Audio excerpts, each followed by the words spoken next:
Aquele velho era lixo para eles. Sentado na calçada, a barba por fazer, a camisa do Corinthians desbotada pelo sol, ele era só um obstáculo. "Não tem onde cair morto e quer ver o Timão", debochou o rapaz de terno. O velho apenas olhou para o estádio. O que o jovem arrogante não podia imaginar era que aquele lixo já tinha sido o herói que salvou o clube, e ele estava prestes a fazer isso de novo. Eram 15/4 de um domingo de decisão.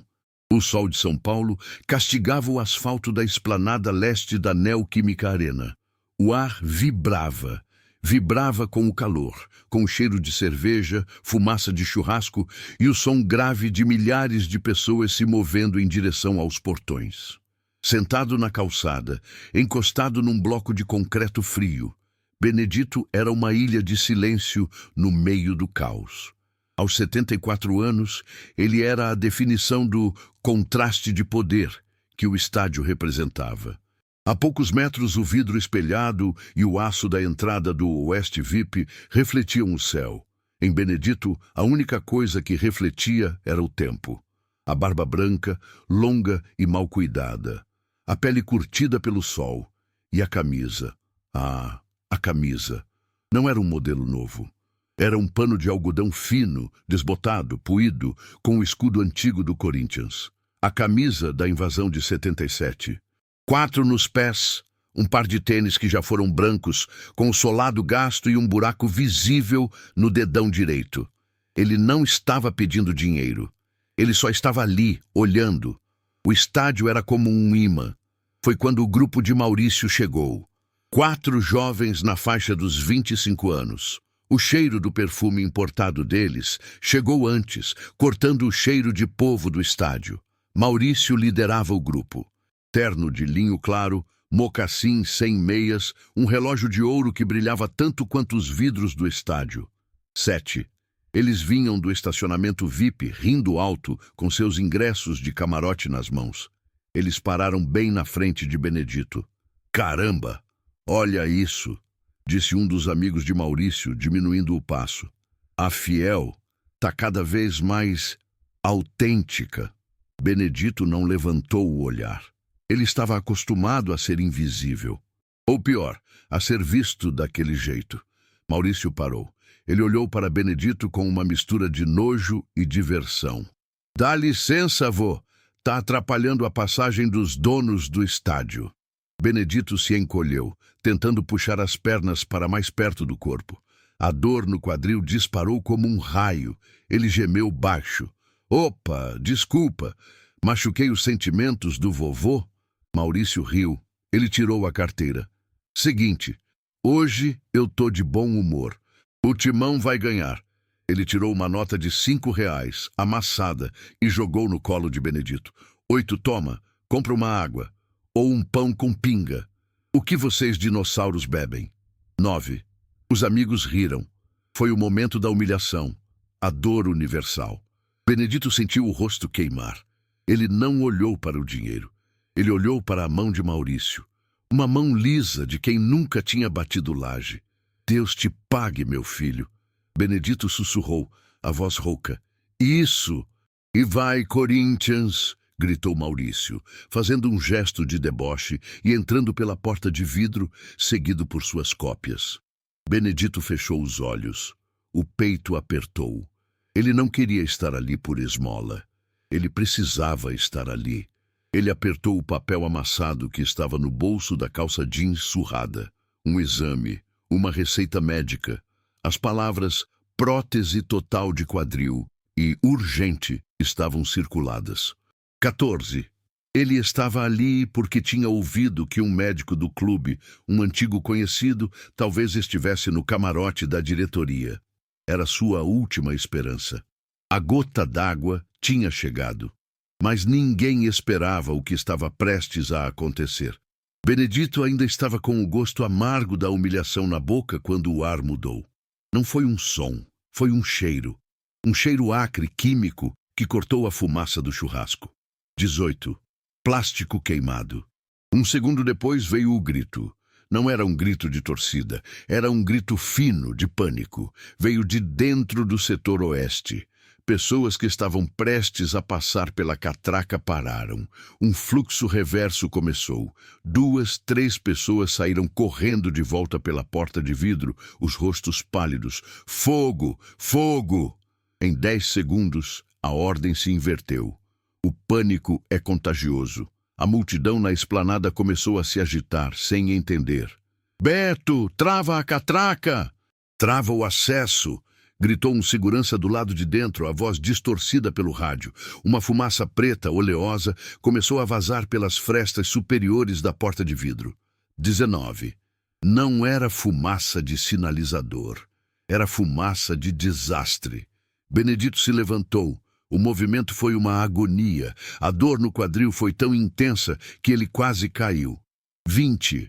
Ele se apoiou no bloco de concreto, os nós dos dedos brancos. Seus olhos, antes cansados, agora estavam vivos, focados, analíticos. Ele não via o pânico, ele via o problema. Ele agarrou o braço do segurança mais próximo. Beto, o mesmo que tinha visto a humilhação de Maurício e não feito nada. Onde? A voz de Benedito não era mais a de um velho trêmulo. Era uma ordem. 21. O quê? Gaguejou Beto, tentando se soltar. Me larga, velho! Sai daqui! Evacua! Eu perguntei onde é o fogo. Benedito rosnou, apertando o braço do segurança com uma força que Beto não imaginava que aquele corpo frágil tivesse. Na cozinha do camarote, a fritadeira. Parece que... Não é a fritadeira, cortou Benedito, cheirando o ar. É o duto de exaustão. A gordura acumulada no duto pegou fogo. Beto olhou para ele, os olhos arregalados. Como você... Escuta aqui, moleque, disse Benedito, o rosto a centímetros do segurança. O sistema de sprinklers desse setor é por zona.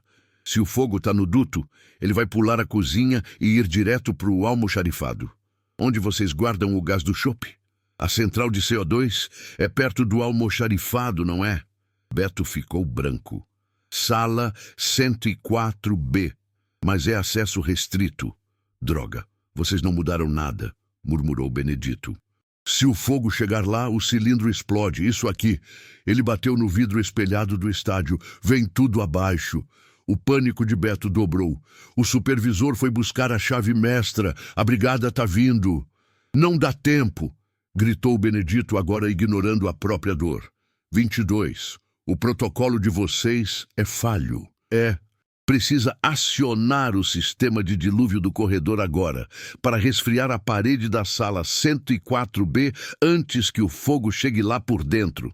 Mas o painel é lá dentro e tá trancado, gritou Beto desesperado. Benedito olhou em volta. Caos, torcedores correndo. Viu o grupo de Maurício parado a uma distância segura, filmando tudo com o celular. 23. A injustiça e a incompetência colidiram na mente de Benedito. Foi quando, 24, ele viu um carrinho de ambulante tombado no corre-corre, garrafas de água rolando pelo chão e, preso ao carrinho, um pé de cabra pequeno usado para abrir caixas de isopor. Benedito não mancou. Ele correu. Foram 3 passos de pura agonia. Ele agarrou a ferramenta, o metal frio na mão.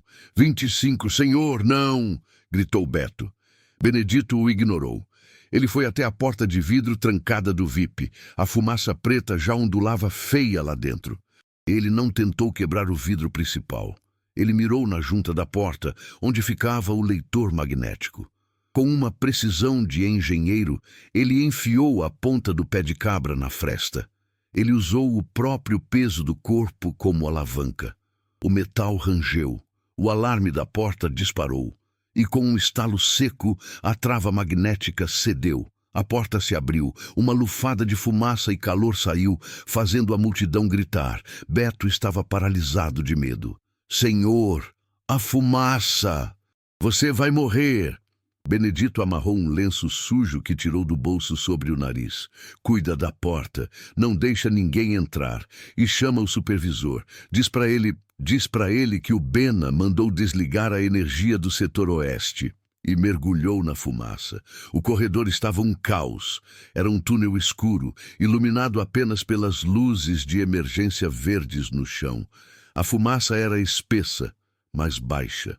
Benedito se manteve agachado, tossindo. A dor no quadril era um inferno, mas a adrenalina era mais forte. Ele sabia exatamente para onde estava indo. A planta do estádio estava queimada na sua memória. Direita depois do lounge, passa os banheiros. O painel é o 4C. Ele o encontrou. O painel vermelho incêndio, trancado com uma chave de acrílico. Amadores! Ele tossiu. Ele não tinha tempo. Ele ouviu o som. Um assobio agudo. O fogo no duto, superaquecendo o metal. Ele usou o pé de cabra. Um golpe. 2. O vidro de acrílico estilhaçou. Ele não puxou o alarme geral. Isso criaria pânico e acionaria todos os sprinklers, inundando tudo. Ele procurou o comando manual. Um pequeno botão vermelho protegido escrito Dilúvio Zona 4C Corredor. Ele apertou. Houve um segundo de silêncio. Então, um som ensurdecedor de água sendo liberada. Pela primeira vez em 20 anos. 27. Benedito sentiu que estava fazendo o que nasceu para fazer.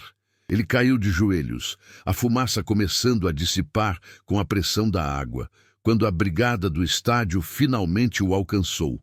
Máscaras de oxigênio e tudo. Parado. Quem é você? Mãos na cabeça.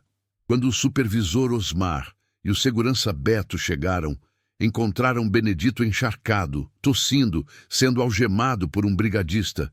Foi ele, o indigente! Ele invadiu, gritou Osmar, o supervisor, o rosto vermelho de raiva. Ele quebrou o painel. Isso é vandalismo. Prende ele. Supervisor, começou Beto pálido. Cala a boca, Beto. Você deixou ele entrar. Mas ele salvou a gente, gaguejou Beto. O chefe da brigada acabou de dizer. A parede da 104B estava com 300 graus, 28 mais 30 segundos e os cilindros de CO2 iam explodir. Ele sabia. O supervisor Osmar congelou. A raiva em seu rosto deu lugar à mais pura incredulidade. 29. Ele olhou para o velho encharcado, o mendigo, o vovô. Quem é você? Perguntou Osmar, a voz falhando. Benedito tossiu uma fuligem preta. Ele olhou para o supervisor com desprezo. Eu sou o cara que projetou a primeira planta de evacuação desse setor, antes da sua reforma VIP de merda. O silêncio no corredor foi total, quebrado apenas pelo gotejar da água. 30. Eu disse para vocês em 2013, continuou Benedito, a voz cortante.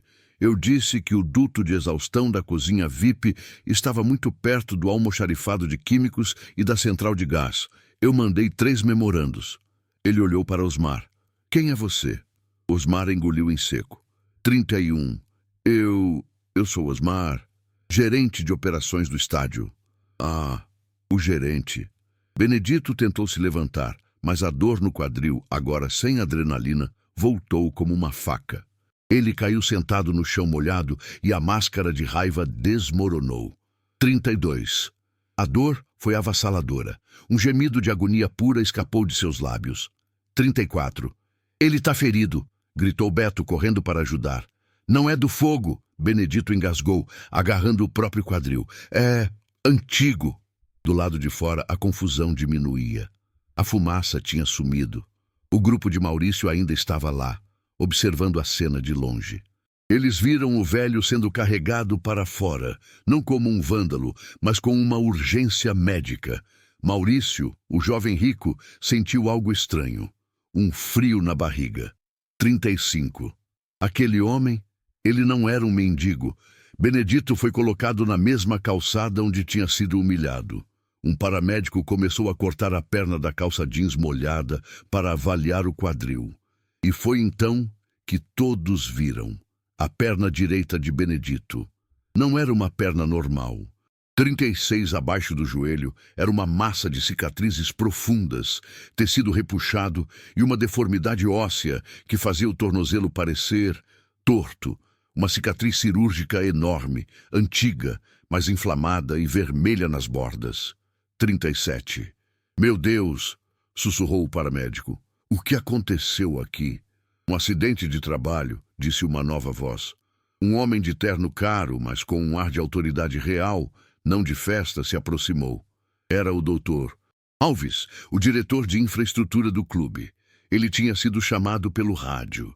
Dr. Alves olhou para a cena. O painel quebrado, a água, o supervisor Osmar pálido e, por fim, o velho na calçada. Ele se agachou, ignorando a água suja. Ele olhou para o rosto de Benedito. Eu ouvi o rádio. Disseram que um morador de rua salvou o setor oeste. Disseram que ele sabia da sala 104B. Os olhos do Dr. Alves se estreitaram. Ele olhou, fascinado, para o rosto sujo de fuligem. Eu conheço você, disse o diretor, mas para si mesmo. Eu vi essa foto nos arquivos históricos, obras do Pacaembu. Ele olhou para a perna deformada. Não pode ser, sussurrou o diretor. 38. Você é Benedito Anes, o Bena. Maurício, que tinha se aproximado para ver o que estava acontecendo, ouviu o nome. Anes, como em Promissão Anes?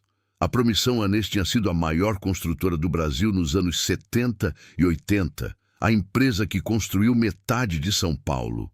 A empresa que tinha falido de forma espetacular nos anos 90, levando tudo junto. Dr. Alves olhou para Maurício como se ele fosse um inseto e depois voltou para Benedito.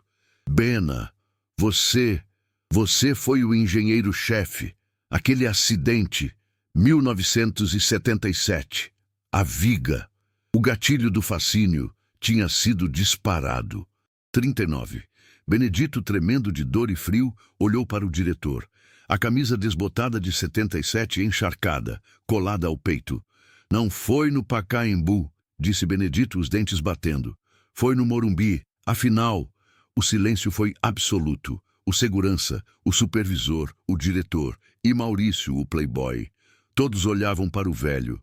A invasão, continuou Benedito, os olhos se enchendo de lágrimas de dor. A arquibancada estava vibrando demais.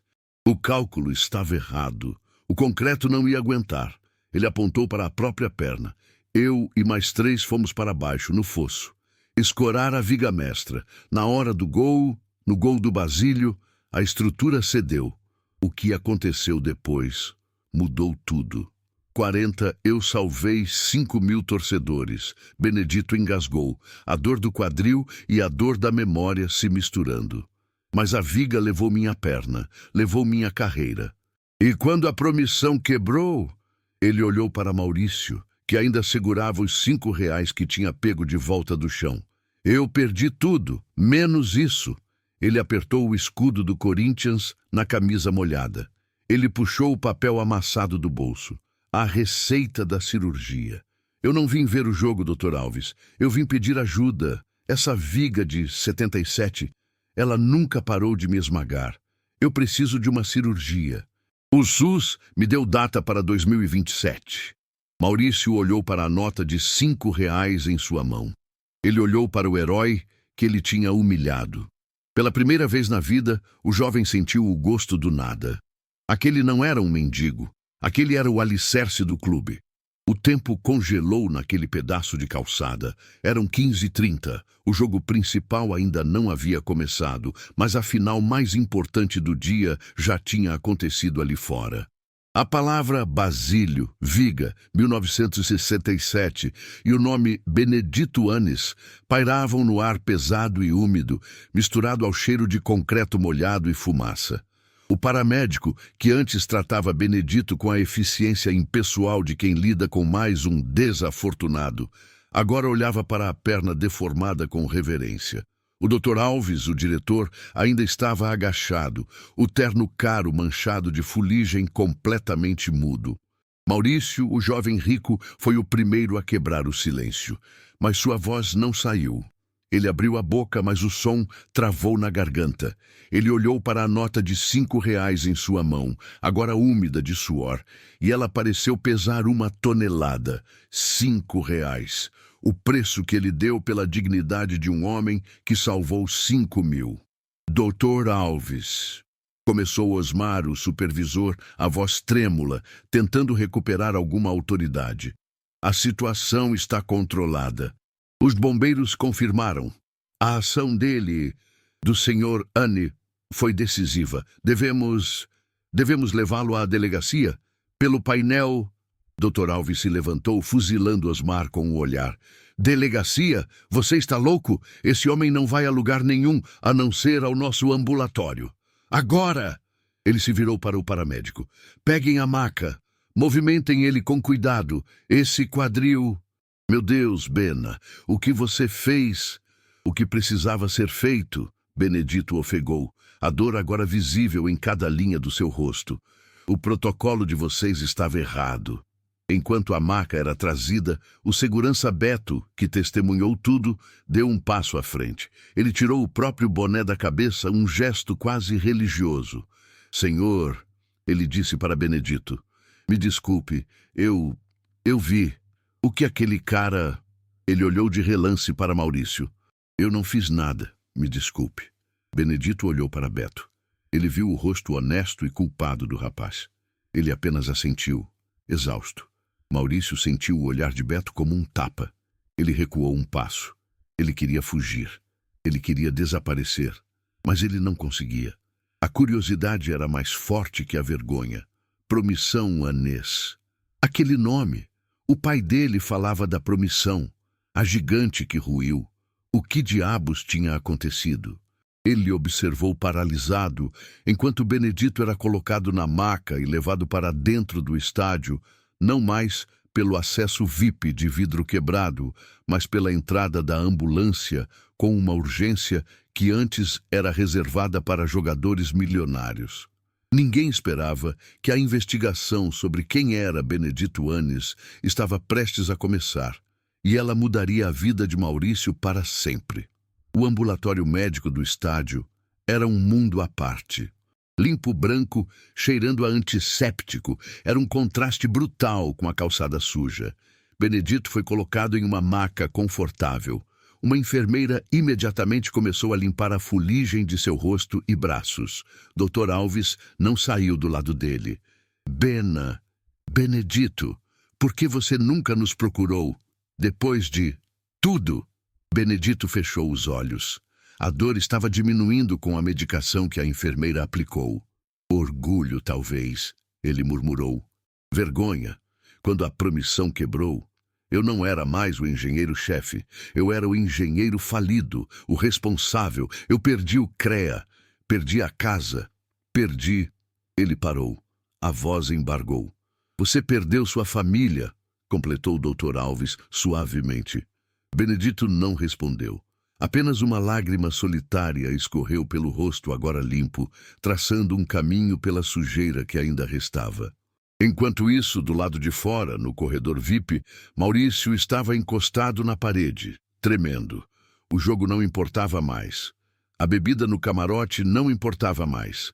Seus amigos tinham subido, confusos com a mudança de humor dele, mas ele ficou. Ele puxou o smartphone de última geração. A tela refletiu seu rosto pálido. Ele digitou no Google. Primeira busca. Promissão Annes Construtora. Milhares de resultados. A gigante que ruiu. O escândalo dos anos 90. Dívidas e falência. Segunda busca. Benedito Annes Promissão. Os resultados diminuíram. Fotos antigas, em preto e branco, de um homem mais jovem, de capacete, apertando a mão de políticos. O rosto era o mesmo.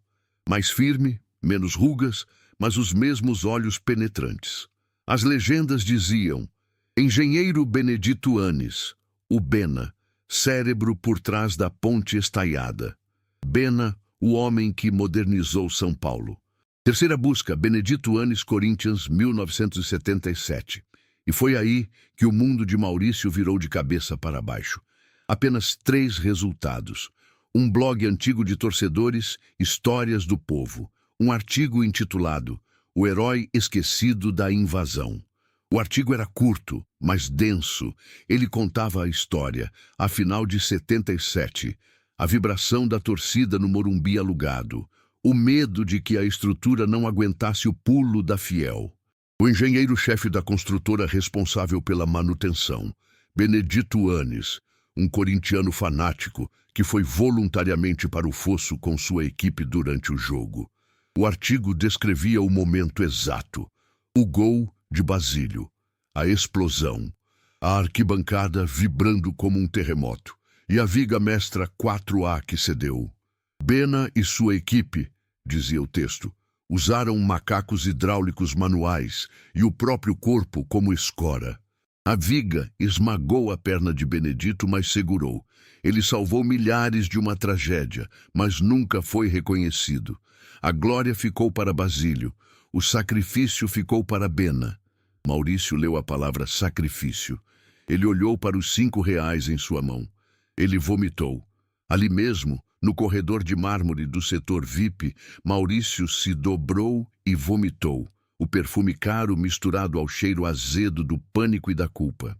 A notícia de um incêndio no estádio já estava circulando nos grupos de WhatsApp da imprensa esportiva, mas era uma nota de rodapé.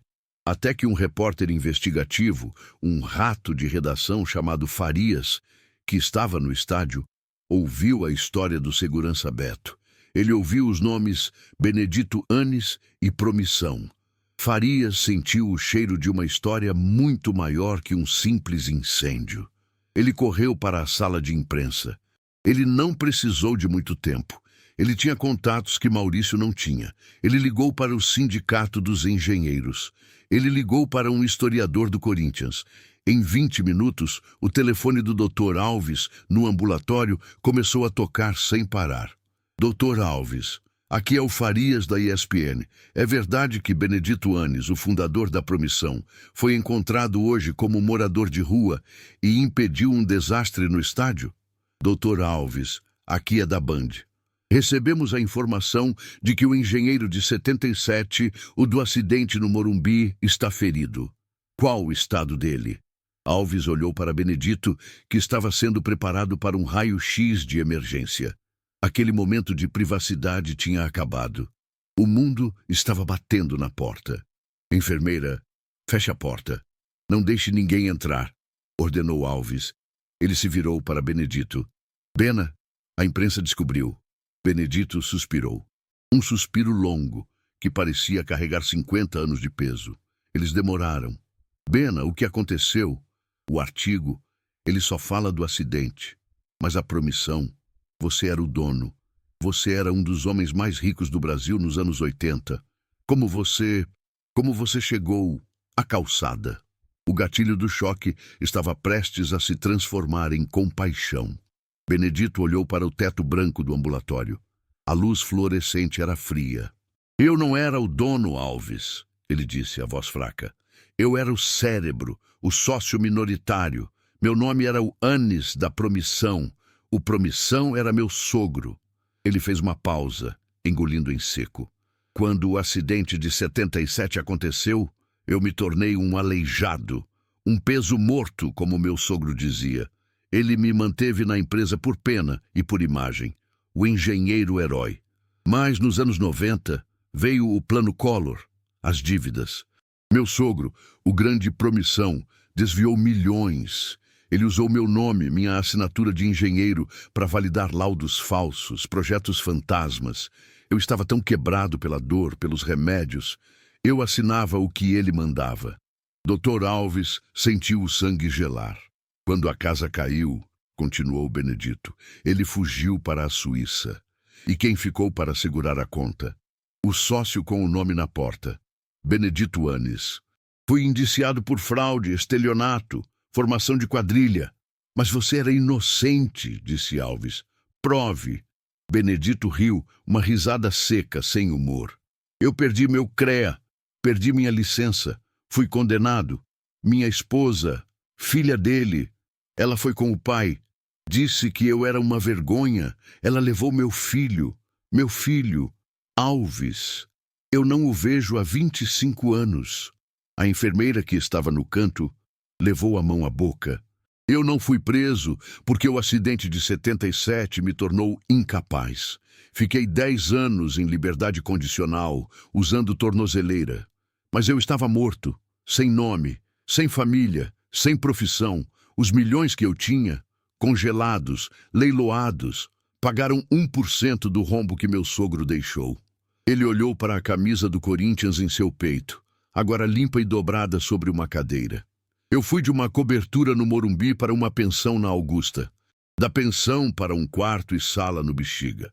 Do Bexiga para um albergue. E nos últimos 6 meses, ele não precisou terminar. A calçada. A história pessoal devastadora tinha sido revelada. O herói de 77 não foi apenas esquecido. Ele foi traído, usado e descartado pela própria família. O homem que salvou 5.000 pessoas não conseguiu salvar a si mesmo. E a cirurgia? Perguntou o Dr. Alves, a voz embargada. A perna de 77 nunca foi tratada direito. A dor, ela piorou. O osso calcificou errado. Agora, o quadril foi junto. O médico do SUS disse que é a pior artrose que ele já viu. O papel que eu tinha no bolso. Benedito apontou. É a receita da prótese. R$ 45.000. Eu estava juntando latinhas. Ele parou, a vergonha tomando conta dele. Eu juntei R$ 1.320. Em 6 meses. Dr. Alves não aguentou. Ele virou o rosto para a parede, mas não rápido o suficiente. Benedito viu os ombros do diretor tremerem. No corredor, Maurício finalmente se recompôs. Ele tinha limpado o vômito com lenços de papel. Ele estava pálido como um fantasma. A vergonha era um gosto físico em sua boca. O herói da invasão. Juntando latinhas. R$ 5. A porta do ambulatório se abriu. O Dr. Alves saiu, o rosto vermelho. Ele estava no telefone. Eu não quero saber. Eu quero o presidente do clube na linha agora. Ele gritou para o aparelho. Não, eu não vou esperar o segundo tempo. É um assunto de vida ou morte. A honra do clube está em jogo. Ele desligou e viu Maurício. A compaixão no rosto de Alves desapareceu, substituída por um desprezo gelado. Você, disse Alves, a voz baixa e perigosa. Eu não sabia, gaguejou Maurício. Não sabia, retrucou Alves. Você não sabia que ele era um ser humano? Você olhou para ele, viu um velho com a camisa do seu time e o que você sentiu?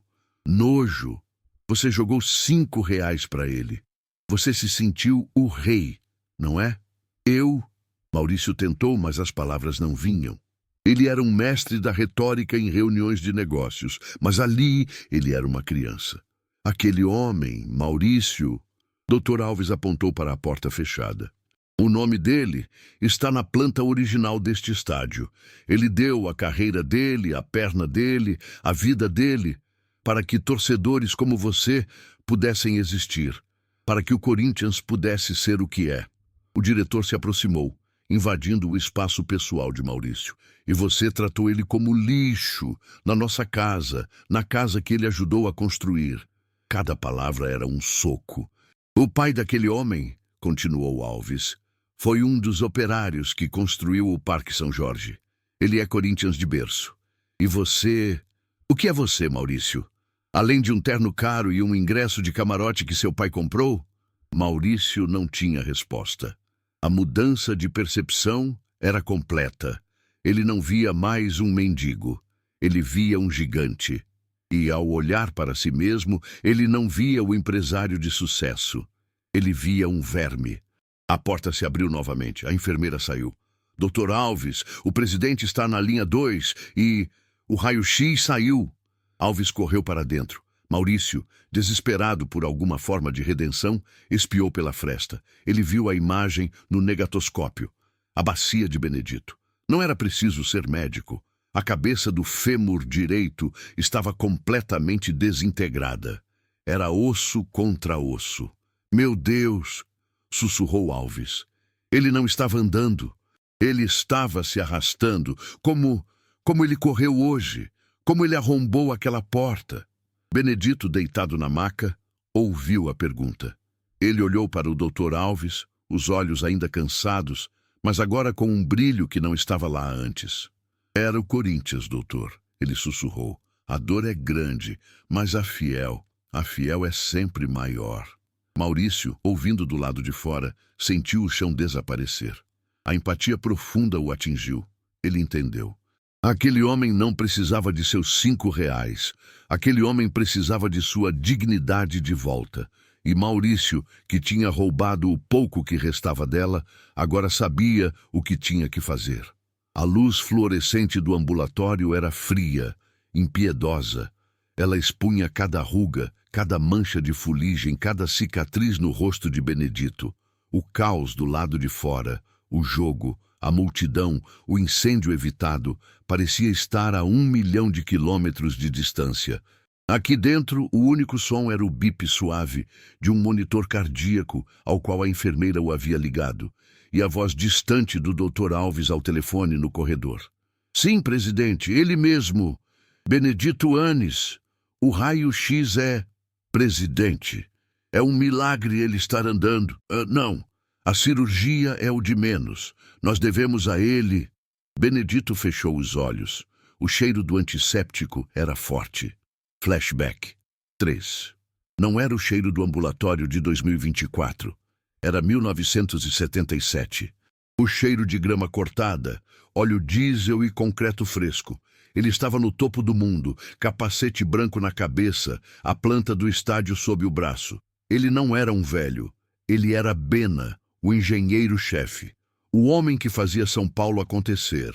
Ele se lembrou de Laura, sua esposa. Loira, linda, com um cheiro caro de perfume francês. Ela o beijando na porta da cobertura. Não se esforce tanto, Bena. Você já provou o que tinha que provar. Ele se lembrou de Ricardo, seu filho com 5 anos em seu ombro, usando um capacete de plástico. Pai, você está construindo o mundo? Quase, filho, quase. Nostalgia, doce e dolorosa. 4. Ele se lembrou do dia da invasão. O cheiro de suor e cerveja, a vibração. O medo real quando ele viu o concreto vibrar. O momento em que ele e sua equipe desceram ao fosso. A escuridão. O barulho ensurdecedor da torcida lá em cima. Aguenta, aguenta, ele gritou para seus homens, enquanto o macaco hidráulico gemia. Então, o gol. O rugido de 100.000 pessoas não foi um som. Foi uma onda de choque física. A viga estalou como um trovão. Ele se lembrou de ter empurrado seu assistente para fora do caminho. E então, o peso do mundo, dor branca e escuridão. Ele acordou no hospital. Laura estava lá. O sogro dele, Otávio Promissão Anis, também. Herói, disse Otávio, um charuto cubano apagado na mão. Você salvou o nome da empresa, genro. Laura chorava. Mas não eram lágrimas de alívio, eram lágrimas de repulsa. Ela olhava para a coisa disforme, engessada, que era a perna dele. O flashback se dissolveu. A nostalgia sumiu. Apenas a tristeza permaneceu. 5. Dr. Alves entrou de volta no ambulatório, o rosto grave. Ele desligou o telefone. Bena, o presidente André quer te ver pessoalmente no fim do jogo. Ele disse que o clube não apenas pagará pela cirurgia, mas que você terá uma pensão vitalícia. É o mínimo. Benedito abriu os olhos. O monitor cardíaco bipava, calmo. Não, ele sussurrou. Alves piscou. Não. Bena, você precisa da cirurgia. Eu preciso da cirurgia. Eu não quero a caridade. Eu não quero a pensão, disse Benedito, a voz ganhando uma força que vinha da raiva antiga. Onde estava o clube nos últimos 25 anos? Onde estava o presidente quando eu estava dormindo na porta da casa dele? Bena, nós não sabíamos, disse Alves, sentando-se ao lado da maca. Exato. Vocês não sabiam. Benedito olhou para o teto. Eu me tornei um fantasma. E foi de propósito. O médico esperou. Ele sabia que o homem precisava falar. Aquele era o momento. O acidente de 77 não foi o que me quebrou, doutor, disse Benedito. A perna doeu, mas o que me matou foi o que veio depois. A voz dele baixou, tornou-se introspectiva, como se ele estivesse confessando um crime. 7. A Promissão Anis. O Promissão era meu sogro, Otávio. Eu era o Anis, o talento, o nome. Ele era o dinheiro sujo. Nos anos 90 ele quebrou. Ele quebrou o país e usou meu nome. Ele me deu os papéis. Assina, Bena. É só um laudo de rotina. Eu era um idiota, mutilado, viciado em morfina por causa da dor. Eu confiava nele, confiava na filha dele. Quando a Polícia Federal bateu na minha porta às 6 da manhã, eu não entendi. Eles me algemaram na frente do meu filho. Ricardo tinha 12 anos. A enfermeira no canto parou de arrumar os instrumentos. Laura, minha esposa, ela fugiu com o pai para o Paraguai, com todo o dinheiro. Mas antes, ela deixou uma carta para o juiz. Uma declaração. Benedito engoliu em seco. A dor dessa memória era pior que o fogo, pior que a viga de concreto. Ela disse que eu era mentalmente instável, que o acidente de 77 tinha me deixado paranoico e incompetente, que eu era o cérebro por trás da fraude, eu, o homem que mal conseguia andar. Eu perdi tudo em 48 horas, meu nome, meu CREA, minha casa e meu filho, Ricardo. A voz de Benedito quebrou. A última vez que o vi foi na sala de visitas do tribunal. Ele olhou para mim através do vidro. Pai, é verdade? Você roubou? Benedito fechou os olhos. A lágrima escorreu. Eu não soube o que dizer. Como você explica para um menino de 12 anos que a mãe dele e o avô dele são os monstros? Eu só balancei a cabeça. E ele foi embora. Ele foi morar com eles no exterior. Trocou de nome. Otávio fez questão de apagar anos da vida dele. Eu nunca mais o vi. O monitor cardíaco acelerou. Bip, bip, bip, bip, bip. Eu não fui preso, continuou Benedito, a voz embargada. O juiz teve piedade. O herói aleijado de 77. Fiquei incondicional. Mas eu estava morto. Eu não tinha mais nome. Eu não era mais engenheiro. Eu não era mais pai. Este era o demônio dele. Não era a pobreza. Era a vergonha. 8. Eu desisti, Alves. Eu parei de lutar. Eu aceitei ser o mendigo. Se eu sou só um ninguém na calçada, um velho louco, ninguém pode me acusar de nada. A vergonha era menor que a dor. Dr. Alves estava sem palavras. A profundidade da tragédia era abissal. Aquele homem não tinha sido vítima de um acidente. Ele tinha sido vítima de uma execução moral. Bena, disse Alves, a voz rouca, você não é um ninguém. Você é o homem que salvou meu pai. Meu pai estava naquela arquibancada em 77. Eu só existo por sua causa. Benedito olhou para ele surpreso. Você é a porra da viga mestra, Bena, disse Alves, a emoção tomando conta dele. Você nunca cedeu. Eu cedi sim, Benedito sussurrou. Eu estou cedendo agora. Eu não aguento mais, Alves. Essa dor no quadril é a dor de 77, é a dor de 90. É tudo junto. Eu não vim aqui hoje pelo clube.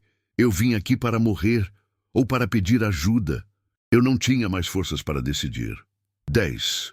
O silêncio no ambulatório era absoluto. A vulnerabilidade do herói era total. A máscara de raiva, o orgulho, tudo se foi. Só restou um homem velho, quebrado e cansado. Foi nesse exato momento que a porta se abriu. Não foi o presidente, não foi a imprensa, foi Maurício. Ele estava pálido, o terno de linho amassado, manchado de vômito seco no sapato. O cabelo perfeitamente penteado estava uma bagunça. Ele parecia um fantasma. Senhor, disse a enfermeira, você não pode entrar aqui. Benedito olhou para ele. O rosto do jovem que o humilhou. A raiva voltou como um raio. Veio rir da minha história, moleque, Benedito rosnou. Veio jogar mais R$ 5? Olha aí. Agora eu valho uma pensão vitalícia. Você pode aumentar sua esmola? Dr. Alves se levantou. Garoto, saia daqui. Agora. Maurício não olhou para Alves. Ele olhou para Benedito. Ele tinha ouvido tudo do corredor. Ele ouviu a história do filho. Ele deu um passo e outro. E então, para o choque de todos, o playboy arrogante, o dono do camarote, desabou. Ele caiu de joelhos na frente da maca de Benedito, literalmente, e chorou. Não era um choro contido. Era um soluço alto, feio, desesperado, que vinha do fundo da alma. A vergonha e a culpa o quebraram. Ele Ele tentou falar, mas engasgou. Me perdoa. Por favor, me perdoa. Ele estava tremendo. Ele não estava pedindo perdão apenas pelos 5 reais. Ele estava pedindo perdão por tudo. Pela vida que ele tinha, pelo desprezo que ele sentia, por ser o homem que ele era. Eu não sabia. Eu juro por Deus, eu não sabia. Ele soluçou. Benedito ficou em silêncio. Ele olhou para aquela figura patética no chão. O homem que tinha o poder de um rei, agora reduzido a um menino assustado. Maurício, em um gesto de puro desespero, arrancou o relógio de ouro do pulso. O Rolex brilhava sob a luz fluorescente. Toma! Ele gritou, estendendo o relógio. Isso vale uns 200 mil. Vende, faz a cirurgia, compra uma casa. Por favor, pega, me deixa consertar isso. Era o momento de vulnerabilidade máxima de Maurício. 11. Ele estava oferecendo a única coisa que ele sabia que tinha valor: dinheiro. Benedito olhou para o relógio. O metal brilhante, o símbolo de tudo que Otávio e Laura amavam, o símbolo de tudo que o destruiu. Ele olhou para o rosto de Maurício, um rosto jovem, de 25 anos, a mesma idade que Ricardo, seu filho, teria agora se ainda estivesse por perto. O gatilho da esperança disparou. 13. Devagar, com a mão trêmula, Benedito estendeu o braço. Maurício fechou os olhos, esperando que ele pegasse o relógio. Mas a mão de Benedito não foi para o relógio. Ela foi para o ombro de Maurício. A mão suja de fuligem, calejada, de um engenheiro, pousou sobre o linho caro. Maurício abriu os olhos, chocado. Levanta do chão, moleque. A voz de Benedito era suave, mas firme. Maurício se levantou cambaleando, as lágrimas escorrendo. Eu não quero o seu relógio, disse Benedito. Guarda essa porcaria. Mas eu preciso, gaguejou Maurício. Eu preciso fazer alguma coisa. Você quer fazer alguma coisa? Perguntou Benedito, os olhos penetrando a alma do jovem. Dinheiro não limpa a merda que você fez. Dinheiro não limpa a minha honra. Ele respirou fundo. A decisão estava tomada. 14. O clube vai pagar pela minha perna. O Dr. Alves vai consertar o que a viga quebrou. Ele se inclinou para a frente, a dor no quadril esquecida pela intensidade do momento. Mas você vai consertar o que meu sogro quebrou. Maurício franziu a testa sem entender. Meu nome, disse Benedito. Você é rico. Você tem poder. Você tem contatos. Eu quero que você ache o Otávio.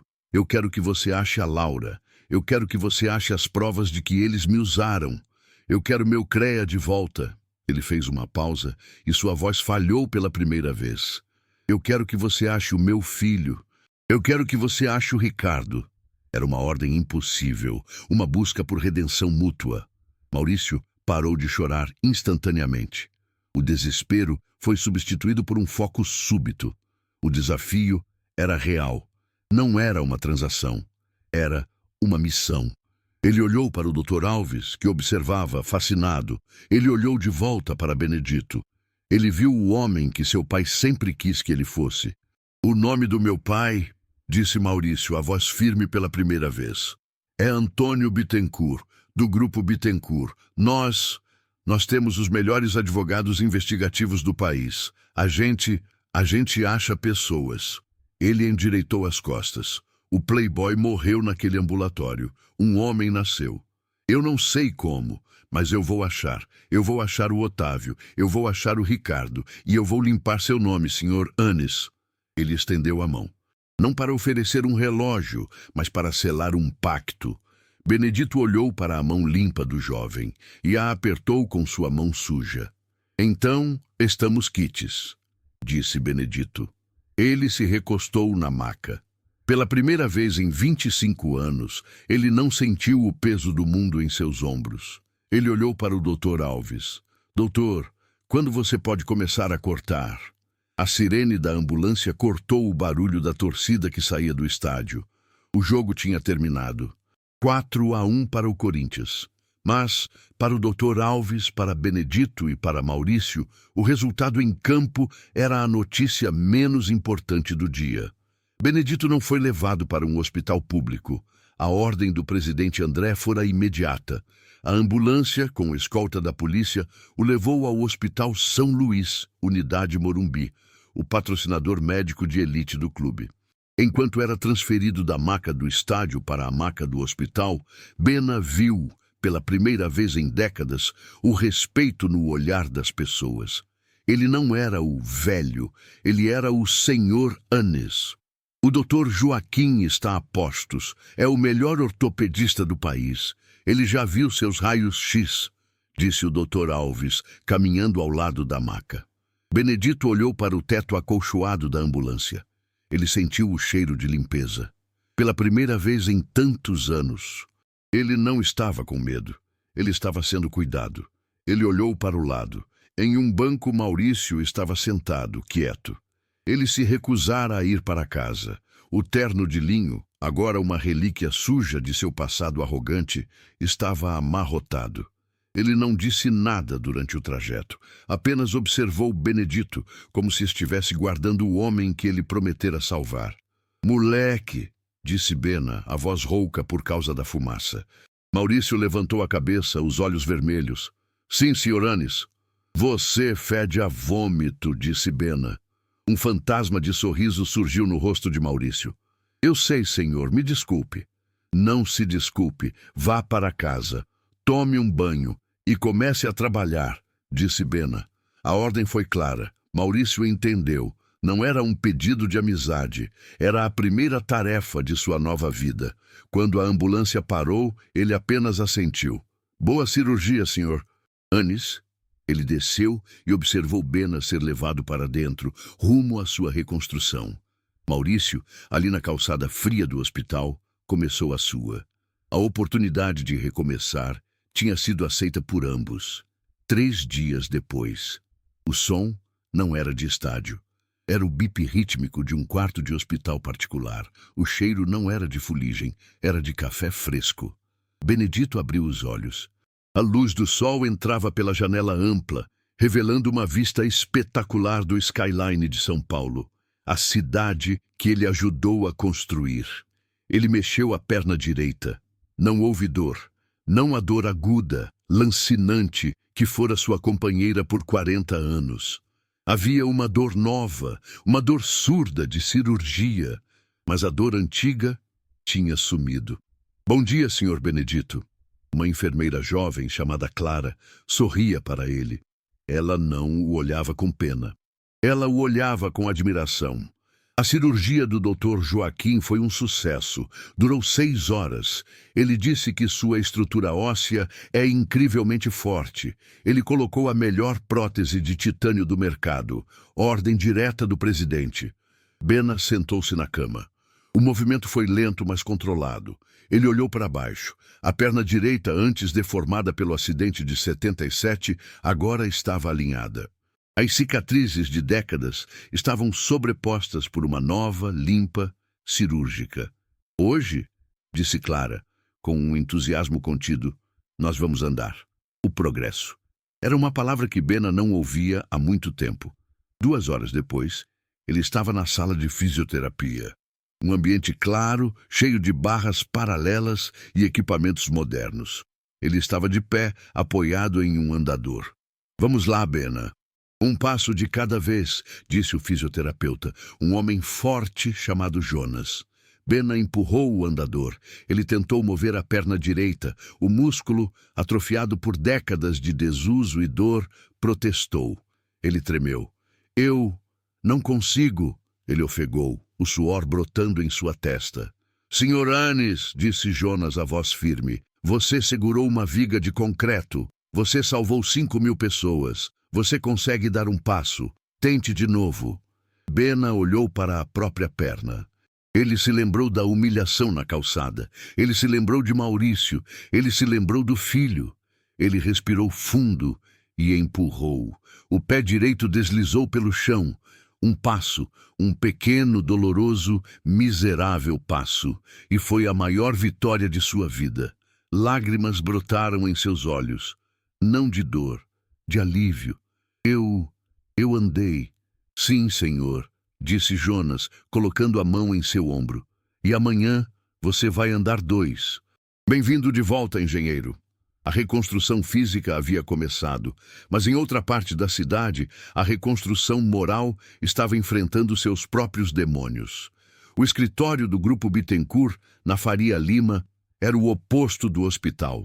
Era escuro, revestido de madeira nobre e cheirava a couro e poder.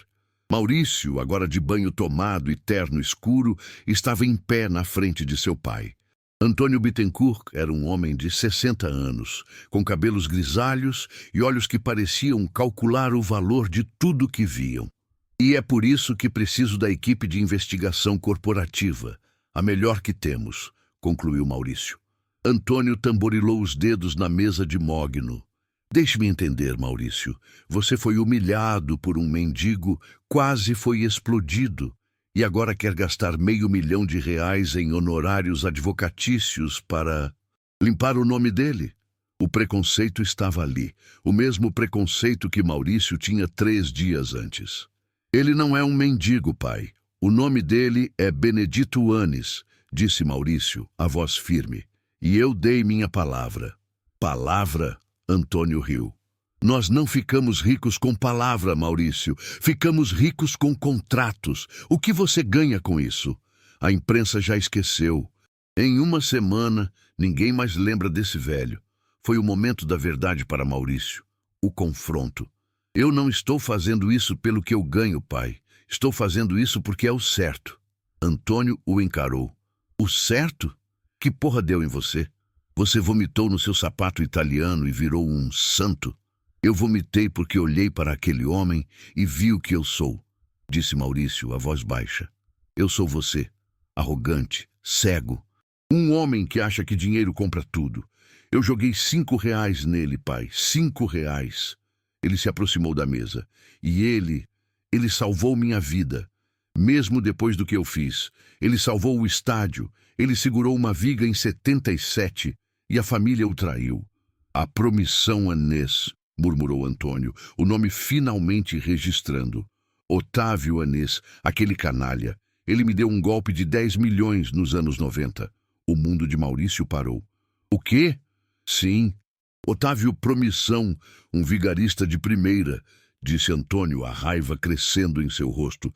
Ele fugiu, claro, mas Benedito, eu ouvi que o sócio dele, o engenheiro, tinha se envolvido. Sempre achei que fossem farinha do mesmo saco. Ele não era, pai. Ele foi a vítima, assim como o senhor. A reflexão atingiu Antônio. A busca por Benedito não era mais caridade. Era vingança. Antônio pegou o telefone. Alves, reúna a equipe de investigação. Código vermelho. Eu quero que vocês achem Otávio Anis. E eu quero que vocês achem o filho dele, Ricardo. Agora. Gastem o que for preciso. Ele desligou e olhou para Maurício. Havia um novo respeito em seu olhar. Você deu sua palavra, filho. Então cumpra, mas faça direito. Maurício sentiu um alívio imenso. A primeira batalha estava ganha. Uma semana depois, Benedito já dava 10 passos com uma bengala. Ele estava sentado em uma cadeira no solário do hospital, lendo, pela primeira vez em anos, sem a cabeça enevoada pela dor. A porta se abriu. Maurício entrou. Ele não trazia flores. Ele trazia um tubo de papelão. Senhor Anes, disse ele formalmente. Bena, me chame de Bena. Senhor é o caralho, resmungou Benedito. Maurício sorriu.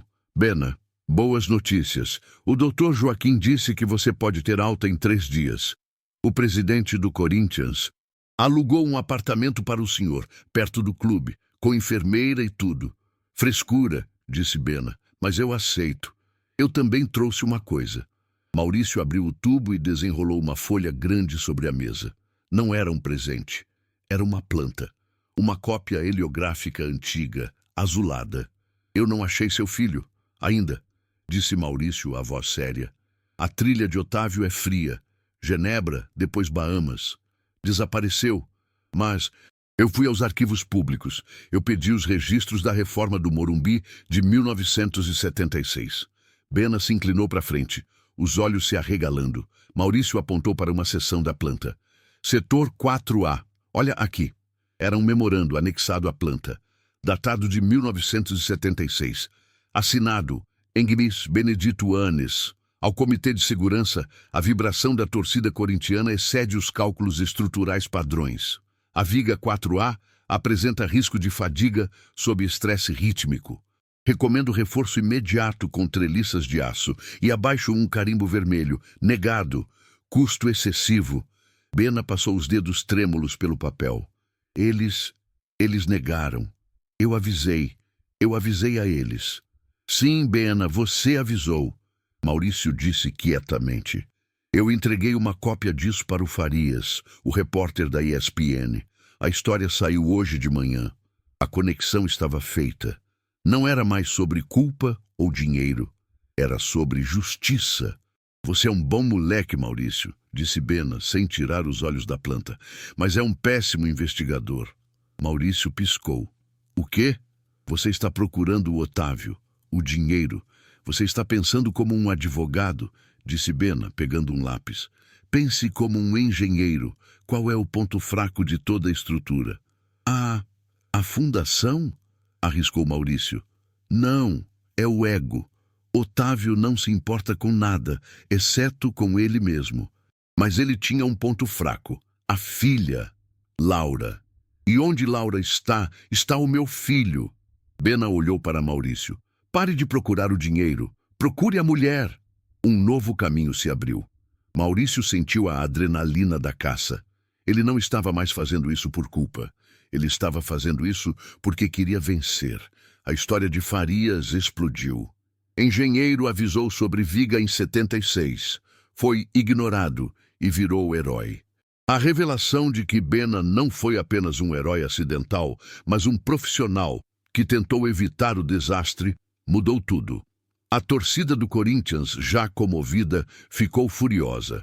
No jogo seguinte, na Neoquímica Arena, uma faixa gigantesca foi aberta no setor norte. Bena, nosso alicerce desde 77, perdão, ídolo.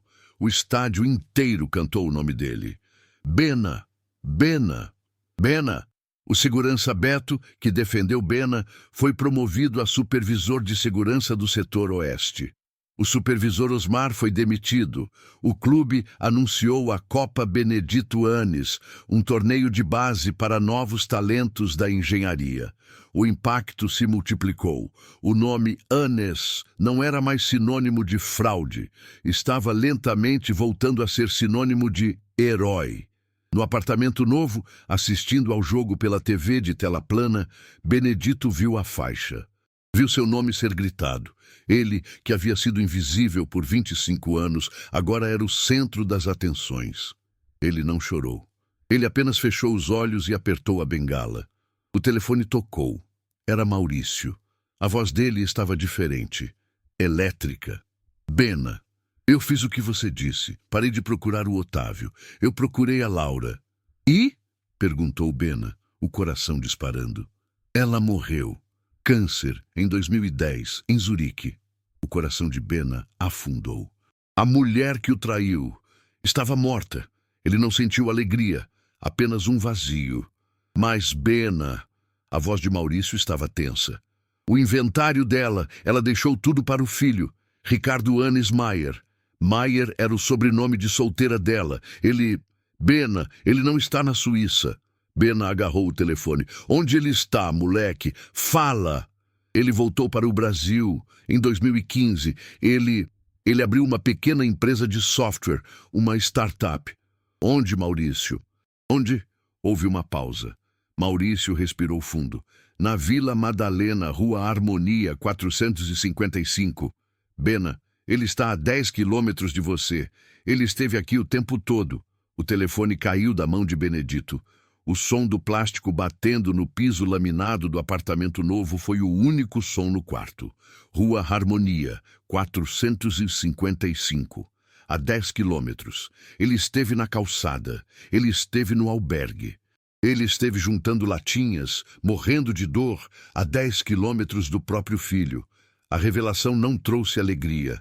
Ela trouxe uma urgência sufocante. Maurício, Bena disse ao telefone, a voz um rosnado baixo, pegando o aparelho do chão. Me busca, agora. Bena, são 10 da noite. O senhor está em pós-operatório. Eu não perguntei as horas. Eu não estou pedindo. Eu dei minha palavra a você. Você deu a sua a mim. Você o encontrou. Agora, me leve até lá. Houve um silêncio na linha. Eram 20:04. Estou no estacionamento. Desce, respondeu Maurício. Benedito não estava mais na nova realidade. Ele estava em uma missão. Ele pegou a bengala que o fisioterapeuta lhe dera. Ele não estava mais com os trapos sujos de fuligem. Usava um agasalho limpo do Corinthians, um presente do presidente. Ele se olhou no espelho do elevador. A barba estava aparada. Os olhos estavam claros.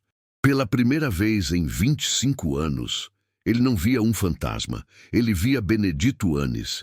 Ele entrou na Mercedes preta de Maurício, o cheiro de couro novo. O contraste com o cheiro de mofo do albergue era gritante. Você tem certeza disso, Bena? Perguntou Maurício, dirigindo rápido pelas ruas vazias de Pinheiros. Eu preciso ver, disse Bena, olhando pela janela. Eu preciso saber se ele me odeia. A pergunta ficou no ar. O carro parou na rua Harmonia. Era uma rua calma, arborizada. O número 455 era um prédio baixo, moderno, de vidro e concreto aparente. A luz do segundo andar estava acesa. A placa na porta dizia AX Engenharia e Software de Segurança. Engenharia. O coração de Bena falhou uma batida. Eu vou com você, disse Maurício. Não, ordenou Bena.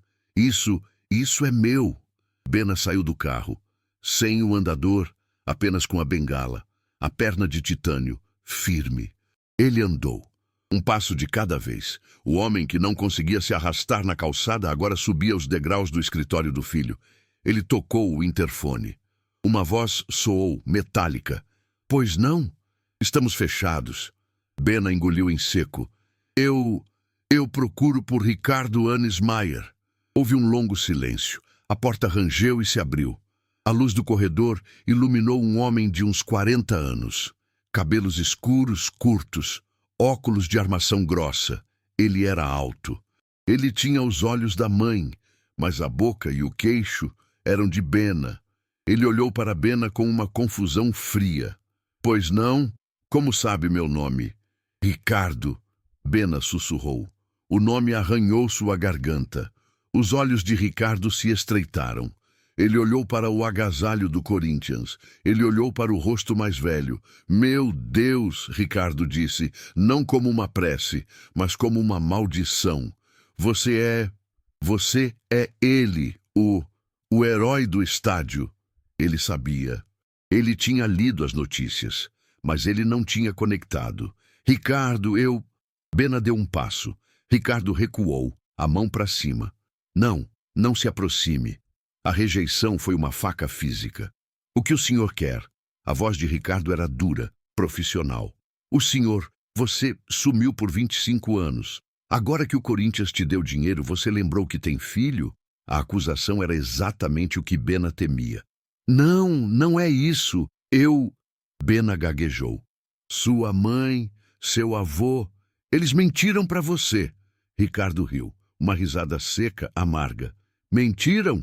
Ah, sim. A história que eu ouvi foi que você era o fraudador, que você nos abandonou, que você era um viciado instável que destruiu o nome da família. Era mentira, Ricardo! Bena gritou, a voz ecoando no corredor vazio. Otávio! Foi o Otávio! Ele roubou tudo! Ele me usou! Ele usou minha assinatura! Chega! Gritou Ricardo de volta. Eu não vou ouvir isso! Meu avô nos salvou. Ele me deu educação na Suíça. Ele te salvou com dinheiro roubado. Com o meu nome, rebateu Bena. Prove, desafiou Ricardo. Prove. Você é só um velho que deu sorte. Você era um mendigo. E agora quer o quê? Uma parte da minha empresa? A porta do carro de Maurício bateu lá embaixo. Eu posso provar. Maurício subiu as escadas, 2 degraus de cada vez. Ele não trazia um relógio. Ele trazia uma pasta de couro. Ricardo olhou para o playboy bem vestido. Quem é você? Meu nome é Maurício Bittencourt. E nos últimos 10 dias, minha equipe de investigação vasculhou os últimos 30 anos da vida do seu avô. Maurício abriu a pasta sobre a mesa de Ricardo. O projeto maior não era um prédio, era a verdade. Ele jogou o primeiro papel. Extratos bancários. O desvio da promissão Anis para a conta de Otávio no Credit Suisse. 1991. Jogou o segundo. A ordem do tribunal que congelou os bens de Benedito Anis. 1992. Jogou o terceiro. O laudo médico da sua mãe, Laura, atestando que seu pai era mentalmente incapaz. 1992. Assinado no mesmo dia em que ela comprou uma passagem só de ida para Genebra. Ricardo olhava os papéis, o rosto perdendo a cor. E agora, disse Maurício, a voz baixa, a cereja do bolo. Ele tirou um tablet. E isso foi difícil. Otávio era bom em se esconder, mas não o suficiente. Ele apertou o play. Um vídeo, uma câmera escondida, filmada por um investigador particular. Um asilo de luxo decrépito nas Bahamas. Um homem muito velho, senil, em uma cadeira de rodas, babando enquanto uma enfermeira o alimentava. Esse é Otávio Promissão, Anis, hoje, disse Maurício. Aparentemente ele foi vítima de golpistas locais em 2018. Perdeu tudo. Está sozinho. Aparentemente a demência o fez confessar coisas. Nossos advogados gravaram tudo. Ricardo olhou para a figura patética na tela. O homem que ele idolatrava. O homem que o salvou. Ele olhou para os extratos bancários. Ele olhou para a carta da mãe. Ele finalmente levantou os olhos e olhou para Bena. Ele viu o rosto envelhecido, a perna agora reta, os olhos cheios de dor, não de raiva, de dor. A vida inteira de Ricardo, sua identidade, o ódio que ele nutriu por 25 anos, tudo se desfez em 30 segundos. Ele não odiava um criminoso, ele odiava a vítima. Pai, ele sussurrou. A palavra pareceu estranha em sua boca. Eles fizeram isso com você e eu acreditei neles. Bena não disse nada. Ele apenas abriu os braços. Ricardo desabou. O homem de 40 anos, o engenheiro de software, o CEO, chorou como um menino de 12 anos que foi levado embora. Ele se agarrou ao pai, o pai que ele pensou que o tinha abandonado. Me perdoa, pai, me perdoa. Eu não sabia. Eu sei, meu filho. Bena engasgou, as lágrimas finalmente vindo. Eu sei, eu estou aqui, eu voltei. Maurício se virou, dando-lhes privacidade. Ele olhou pela janela para a rua Harmonia. A justiça poética tinha sido feita. O legado estava sendo reescrito. Outras vidas sendo transformadas. A história não era mais sobre um incêndio. Era sobre uma das maiores injustiças da história corporativa de São Paulo. Com o testemunho de Ricardo e as provas de Maurício, a imprensa foi implacável. O renascimento de Benedito Anis. O golpe da promissão, a verdade revelada, 30 anos depois. O impacto foi imediato. O CREA-ESIP, Conselho Regional de Engenharia e Agronomia, convocou uma sessão extraordinária. Em uma cerimônia transmitida ao vivo, o presidente do conselho quebrou o protocolo. Nós não estamos apenas devolvendo a licença cassada injustamente do engenheiro Benedito Anis, disse o presidente, a voz embargada. Estamos emitindo um novo registro, a matrícula de honra no 001, pois ele nunca deixou de ser o alicerce moral desta profissão. Bena, de terno ao lado de Ricardo, aceitou o diploma. Sua mão não tremeu. O impacto se espalhou para o clube. O Corinthians, vendo a onda de orgulho, abraçou a causa. O presidente André anunciou que o setor Oeste VIP, o mesmo que Bena salvou, o mesmo onde Maurício o humilhou, seria rebatizado. Agora era o setor Benedito Anis. A história ganhou repercussão ampla. Programas de TV fizeram especiais. Farias, o repórter que deu a primeira nota, ganhou um prêmio ESSO. A história de Bena se tornou um símbolo de resiliência. Ele começou a receber cartas de um ex-jogador do Palmeiras dos anos 80 que vivia de favor. Bena, sua história me deu forças para pedir ajuda. De uma engenheira jovem. Senhor Anis, eu estava desistindo da profissão. O senhor me lembrou porque ela importa. Do segurança Beto. Chefe, eu agora exijo que minha equipe trate cada torcedor como se fosse o senhor. Obrigado pela lição. A vida de Bena foi transformada. Mas, mais importante, sua história estava transformando outras. Final, inspiração e multiplicação. 6 meses se passaram. Era uma manhã de sábado, ensolarada. A esplanada leste da Neoquímica Arena, o exato local onde tudo começou. Onde Benedito estava sentado, invisível, na calçada. Hoje, o local estava diferente. Uma pequena multidão estava reunida. Jornalistas, diretores do clube, torcedores. No centro, Bena, agora andando sem bengala. Ao seu lado, Ricardo e Maurício Bittencourt. Maurício não era mais o playboy. Seu rosto era mais magro, mais focado. Ele se tornara o braço direito de Bena. Eles estavam inaugurando algo. O Instituto Alicerce 77. Quando eu estava naquela calçada, disse Bena ao microfone, a voz firme, ecoando pelos alto-falantes do estádio. Eu não era ninguém. Eu era lixo. Eu era invisível porque eu acreditava que eu era. Muitos de nós, ele olhou para a multidão, muitos ídolos do passado, atletas, engenheiros, operários, que construíram isso aqui, caem no esquecimento. A gente se acostuma com a dor. A gente aceita a invisibilidade. Maurício deu um passo à frente. Nunca mais, disse Maurício. O Instituto Alicerce 77, fundado pelo Corinthians e pelo Grupo Bittencourt, tem uma missão. Encontrar esses heróis esquecidos, oferecer tratamento médico, moradia digna e, o mais importante, uma segunda chance. Aplausos. Ricardo então se aproximou. Mas o legado do meu pai não é só sobre o passado, é sobre o futuro. O Instituto também vai financiar integralmente a Faculdade de Engenharia Estrutural para 10 jovens da Zona Leste por ano, para que o próximo Bena não precise provar seu valor com o próprio sangue. Mais aplausos. Bena pegou o microfone de volta. Hoje estamos dando nossa primeira bolsa e prestando nossa primeira homenagem. Ele chamou um rapaz jovem, nervoso, que veio da multidão. Este é Lucas, filho do Antônio, que foi um dos operários da obra deste estádio. Ele entregou o diploma da bolsa para o rapaz, que chorava. E agora, disse Bena, olhando para Maurício, a homenagem. Maurício assentiu. Ele puxou uma corda. Um pano caiu. No bloco de concreto onde Bena esteve sentado, agora havia uma placa de bronze polido. Não era uma estátua, era algo mais simples e mais poderoso. As palavras na placa diziam: aqui, em 12 de outubro de 2024, Benedito Bena Anis foi humilhado. E aqui ele se levantou. Ele salvou o estádio uma vez em 1977 com sua perna.